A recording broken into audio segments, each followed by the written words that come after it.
దేవదూత భూమి మీద ఉండడండి. ఎక్కడుంటాడు మనం చూడలే, వీ డోంట్ నో.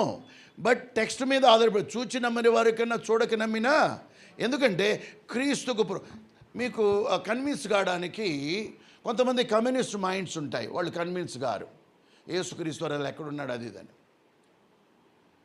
ఒక మాట చెప్పేసి ముందుకెళ్తాను.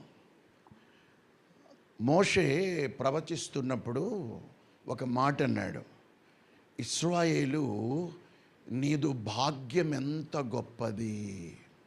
ఏమన్నాడు? 33వ అధ్యాయం లాస్ట్. ఆ తర్వాత చనిపోతాడు. నీదు భాగ్యం ఎంత గొప్పది. ఇది ఏంది బ్రదర్ అని మీరు అనుకోవచ్చు. ఈరోజు మనం చూస్తే ఇశ్రాయేల్ దేశాన్ని జయించగలిగేటువంటి సామర్థ్యం గలవాడు ఎవ్వరు లేరు.